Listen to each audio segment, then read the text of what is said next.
So now that we have learned how to solve a system graphically, now we're going to talk about the two algebraic ways to solve a system. Remember, the solution to a system is the ordered pair that makes both equations true, that satisfies both equations. And so when we look at the graph, the solution to the system will be the point of intersection. So that's what we're finding. We're just not going to do it graphically. We're going to do it algebraically using algebra. So the first method is called substitution. I see y equals negative 3x plus 7 and 4x plus 2y equals 16. So what I'm going to do is I'm going to substitute. The substitution property in math says that I can replace one thing with another as long as those two things are equal. So in the first equation, I see that y and negative 3x plus 7 are equal. So what I'm going to do is I'm going to rewrite the second equation. Except I'm going to take out the y. And instead of the y, I'm going to replace it with what y is equal to, negative 3x plus 7. So now what I've done is I've gone from two equations with two variables. Now I have one equation with only one variable. And that's what my goal is, because if I have one equation with one variable, now I can find the value of that variable. So I'm going to solve the equation. I'm going to distribute my 2. And I'm going to add my like terms. So I see negative 2x there. And I'm going to move the 14 over. So I'm going to subtract 14. And then I'm going to divide by negative 2. So I get my value of x. Now I'm not finished because I remember that the solution to a system is an ordered pair that satisfies both equations. So I have found half of that ordered pair, the x-coordinate. Now I have to go back and get the y-coordinate. So what I do is I take negative 1 and I plug it back into one of the original equations. So one of my original equations tells me that y is equal to negative 3x plus 7. So I'm going to replace x with negative 1, and I get 3 plus 7 is 10. So my solution to this system is negative 1, comma 10. I found one solution to the system. And going back to yesterday, when we have a system that has one solution, in other words, the two lines intersect only once, then we say that system is consistent and independent. We can refer back to the chart in the 3.1 notes. Okay, here we go. Here's another example. We're going to do the same thing. We're going to do substitution. Now in the first problem, I could easily substitute because I knew that y was equal to negative 3x plus 7. I knew what y is equal to. And in this case, I have two equations that are in standard form, and I don't know what y is equal to. I don't even know what x is equal to. So what I have to do first when I'm doing substitution is I have to first either solve for x or solve for y. Can't do substitution unless you do that first. So I'm going to take the second equation and I'm going to solve for x. Because I see that that's going to be kind of easy on me. All I have to do is subtract 2y. So x is equal to 2 minus 2y. So what I'm going to do now is I'm going to go back to the other equation, not the one I solved for, not the second one, as I solved for x in that equation. So I'm going to go back to the first equation and I'm going to rewrite the equation, and instead of an x, see, I'm going to rewrite it exactly the same, but instead of an x, I'm going to put what x is equal to. X is equal to 2 minus 2y. So now I have one equation with one variable. Now I can solve for y. So I'm going to distribute, and I'm going to add my like terms. I've got negative 2y, and I'm going to subtract 6, move it to the other side. So I get negative 10. So I get 5. So I have half of my ordered pair now. I have that y is equal to 5. And now I'm going to go back to one of the original equations. Does it matter which one? No, it doesn't. But I'm going to plug it into one of the original equations for y so that I can solve for x. Remember, we're looking for the ordered pair. So I get x plus 7 equals 2. So I get x equals negative 5. Negative 5, comma 5 is my ordered pair. Remember, this system has one solution, so it is consistent and independent. Alrighty, so now we're going to look at the second algebraic method to solve a system, and that method is called elimination. When we do elimination, we eliminate one of our variables by adding or subtracting the equations together. Now, elimination means we're going to add or subtract the equations together, and in doing that, we need to eliminate one of our variables. Because remember, we start with two equations, two variables, and we want to get down to one equation with one variable. So what I'm going to do is I'm going to add these two equations together now. I'm going to add the left side, and then I'm going to add the right side. So I'm going to say 5x minus 6x, 5x minus 6x, or 5x plus negative 6x, is negative x. 2y plus negative 2y is 0, so I'm going to cross those out. And 12 plus negative 14 is negative 2. So what I get now is an equation that says negative x equals negative 2. So if negative x equals negative 2, x equals 2. So I have half of my ordered pair now. So I know now that I need to go back to one of my original equations. It does not matter which one.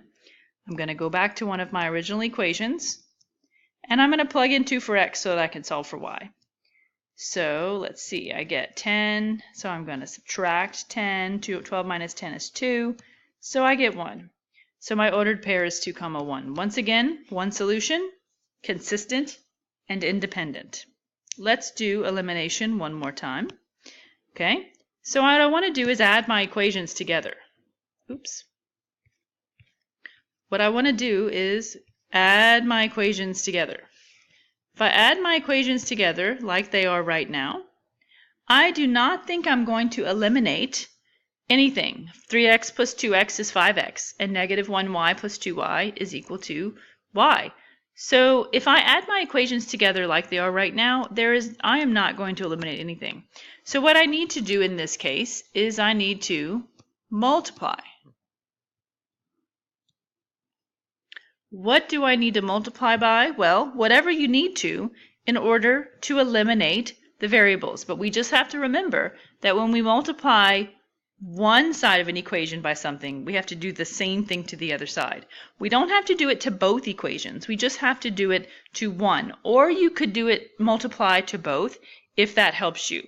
But in this case, if I multiply the first equation by 2, then that will leave me with 6x minus 2y equals 26. Now if I add the two equations together, I am definitely going to eliminate the y's, and so that's what I'm going to do. I'm going to add the left side of the equation together. 2x plus 6x is 8x. 2y plus negative 2y is 0. And then the right side says negative 10 plus 26 is 16. So now I'm down to one equation with one variable. I can divide both sides by 8. And see that x is equal to 2. So now, once again, I have half of my ordered pair.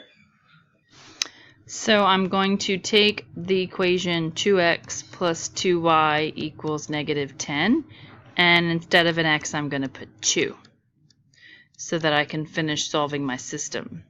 So I get 4 plus 2y equals negative 10, subtract 4, and I get, subtract 4, and you get negative 14. And divide by 2, and you get negative 7. So my ordered pair, my solution is 2, negative 7. Once again, one solution, consistent and independent.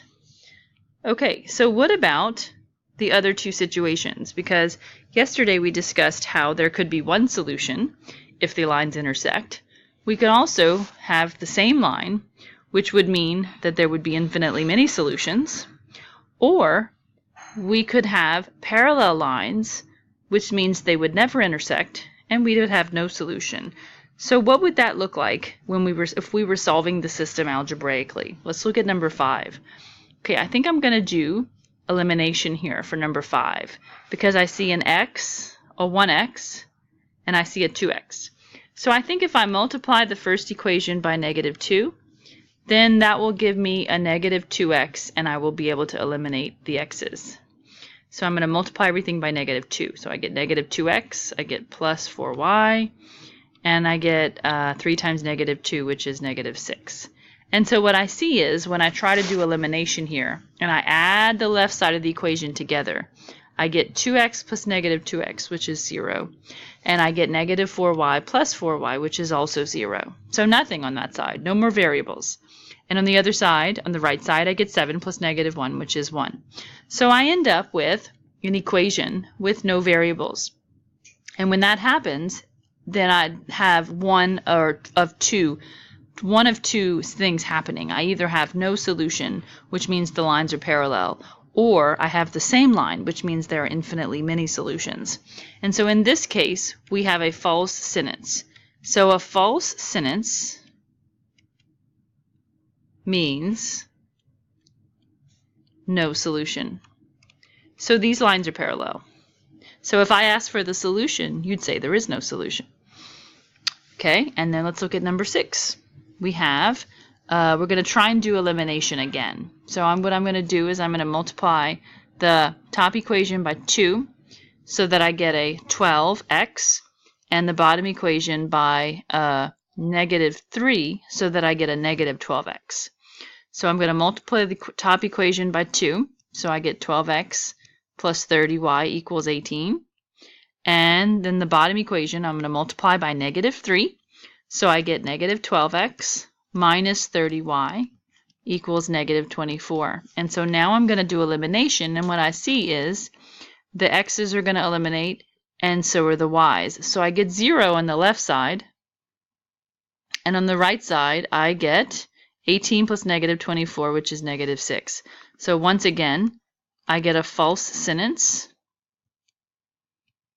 which means no solution. So what would be the situation, or what would it look like if there were infinitely many solutions? If we get a true sentence here, a true sentence, which would mean we might see 0 equals 0. That's usually what happens. True sentence, 0 equals 0, means we would say that there are infinitely many solutions. And what that indicates is that we have two equations that happen to be the same line.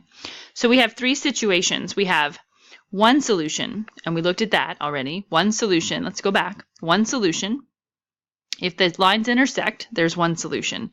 And we say that is a consistent and independent system. Okay? We also have a system where the 2 lines are parallel. Parallel lines